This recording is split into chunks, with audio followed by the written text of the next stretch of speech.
اب آتے ہیں ایک ایسا مسئلہ ایجوکیشنل سسٹم آف پاکستان. جی کیسا آپ اس کو پاتے ہیں کہ پاکستان کا ایجوکیشنل سسٹم کیا ہے؟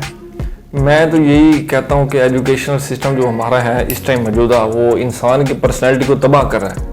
ٹوٹلی جو ہے نا اس کی جو پرسنالٹی ہے وہ تباہ ہو کے رہ جاتی ہے. انسان جو ہے نا وہ دوسری چیزوں کا روپ دھار لیتا ہے, اصل جو چیز ہے اس کی وہ چھپ جاتی ہے. تو اس حوالے سے ایجوکیشن سسٹم میں یہ بہت بڑا فالٹ ہے کہ یہ انسان کی پرسنالٹی کو کیا آج کل تباہ کر رہا ہے. اس میں اگر آپ کو بہتری کے لیے ایک دن کے لیے وہ وزارت دے دی جائے یا وہ اختیار دے دیا جائے, آپ اس میں کیا بہتری لائیں گے پرسنلی؟ میں بہتری اسٹوڈنٹس کے حوالے کوئی نہیں لاؤں گا, نہ ہی سلیبس کے حوالے سے لاؤں گا. میں صرف ایک دن اگر مجھے دے دیا جائے, میں ٹیچرز کی ٹریننگ کرواؤں گا. اس میں ٹیچرز کو بتاؤں گا کہ پڑھانا کیسے ہے. صرف آ کے کلاس میں لیکچر دے کے چلا جانا کچھ نہیں ہوتا. دراصل کنسیپٹ کلیئر کروانا اور ہر بچے کو اس کے لیول پر آ کے سمجھانا جو ہے ضروری ہے.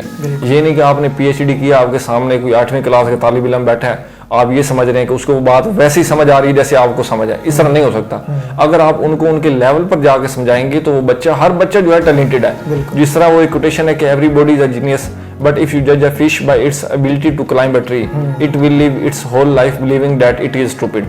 تو ہر انسان جو ہے نا باصلاحیت ہے. تو ہمارے اساتذہ کرام کیا کرتے ہیں, کسی کو نالائق کہہ کے اگلے بچوں پہ توجہ دے دے کے جو ہے ان کو تباہ کر دیتے ہیں. تو یہ بہت بڑا فالٹ ہے. تو میں ٹیچرز کی ٹریننگ کرواؤں گا بس ایک دن. تو آپ کی نظر میں جو ایک یوں کہہ لیں کہ ہیڈ بوائے ہو گیا, مانیٹر ہو گیا, یہ آپ کی نظر میں ہونا چاہیے؟ کیونکہ جب ہم کوئی بھی ٹیچر ایک ہی بچے کو کہہ رہا ہوگا, اس کو یہ اپریشیٹ کیا جا رہا ہوگا, اب اس میں ٹیچر کا قصور ہے یا اسٹوڈنٹ کا, اور پھر اسٹوڈنٹ بھی اپنے آپ کو جینیس سمجھنے لگ جاتا ہے کچھ ایکسٹرا.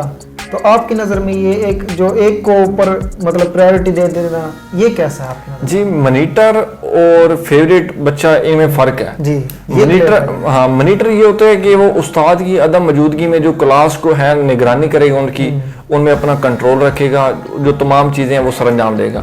اور فیوریٹزم یہ ہے کہ استاد ایک ہی بچے کو کہنا شروع کر دے, اس کو منیٹر چاہے نہ بنائے, منیٹر ہونا کو ضروری نہیں, لیکن اس بچے کو یہ کہے کہ آپ بہت لائق ہو, صحیح ہے آپ کر سکتے ہو, اور دوسرے بچوں کو کیا ہے کہ کہنا شروع کر دے کہ آپ نالائق ہو, کچھ نہیں کر سکتے, نکمے ہو, مارنا پیٹنا شروع کر دے, پیار محبت نہ کرے اور سمجھائے بھی نہ.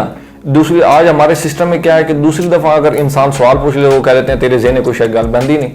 تو یہ تو ہمارا حال ہے کہ استاد جو ہے مطلب اس لیول تک آ چکے ہیں کہ سوال پوچھنے کو جو ہے نا وہ بہت بری چیز سمجھ رہے ہیں. تو سلیبس کے بارے میں آپ کا کیا خیال ہے کہ پاکستانی سلیبس کس لیول پہ اس ٹائم موجود ہے؟ جی سلیبس ہمارا بہت پیچھے چل رہا ہے, جیسے آپ کو بھی معلوم ہے کہ ہم تو دنیا سے بہت پیچھے چل رہے ہیں. تو دوسری چیز سلیبس کو بالکل بدل دینا چاہیے اور جو نیا سلیبس وہ آنا چاہیے. لیکن ایک جو بات سمجھتا ہوں میں, وہ کہتا ہوں کہ جو اب سلیبس موجود ہے نا بچوں کو یہ بھی نہیں آتا. آپ دیکھ لیں جو اب 10th تک سلیبس ہے, اگر یہی بچے اچھے طریقے سے پڑھ لینا تو معاشرے میں کیا دیکھیں گے, معاشرہ کامیاب ہو جائے ہمارا. لیکن بچے نے جب پڑھنا ہی رٹے سسٹم کے ساتھ ہے, پھر آپ اس کو چاہے آکسفورڈ کا سلیبس بھی دے دینا, بچے نے 10th کلاس پڑھ کے پھر آگے جا کے رٹے سسٹم ہی آ جانا ہے. کریٹیوٹی تو چھپ جاتی ہے. کریٹیوٹی جو مین چیز ہے وہ بچے کی چھپا رہے ہیں ہمارا جو سسٹم ہے. یہ اگر آپ کے اختیار دے دیا جائے سلیبس کا کہ آپ نے اس سال جو اگلا نیکسٹ ایئر شروع ہونے والا ایجوکیشنل, اس سال آپ نے سلیبس بنانا ہے, جی کیا ایڈیشن کریں گے اوور آل؟ ایڈیشن یہی کروں گا کہ ذیشان الحسن عثمانی صاحب نے جو اب بکس لکھی ہیں ان کا بہت کمال کا آئیڈیا تھا. ان کا اگر نام بتا دیتا ہوں. جی انہوں نے یہ مطلب پریپ سے لے کر اور 10th کلاس کی جو بکس ہیں نا ایجوکیشن بکس ہیں یہ لکھی ہیں. ان کا صرف ایک ویژن سمپل یہ تھا, وہ یہ کہتے تھے ایک بچہ گاؤں میں پڑھ کے آ رہا ہے, ایک بچہ جو ہے وہ او لیول سکول میں کسی بھی سکول میں پڑھ کے آ رہا ہے. کہتا جب ان کو ایک جگہ بٹھاتے ہیں تو ان کا لیول سیم نہیں ہوتا. ایک بچہ مڈل کہیں گاؤں سے کر کے آ رہا ہے, ایک جو کسی اچھے سکول سے ان کا لیول برابر نہیں ہوتا. تو انہوں نے ایک ایسی بکس جو ہیں بنائی ہیں, تو انہوں نے لکھی ہیں کہ وہ اگر بک آپ جا کے دیہات میں پڑھا دیں, وہی بچے جو ہیں آکسفورڈ میں پڑھا دیں, جب ان کو اکٹھا بٹھائیں گے تو ان کا جو تھنکنگ لیول ہوگا, تھنکنگ لیول تو نہیں کہہ سکتے لیکن جو ان کا معلومات ہوگی نا وہ برابر ہی ہوگی. تو وہ ان کی جو بکس ہیں وہ میں بہت اپریشیٹ کرتا ہوں, انہوں نے بہت کمال کا کام کیا. تو یہی ایجوکیشن سسٹم بھی ہمارا ایسا ہی ہونا چاہیے.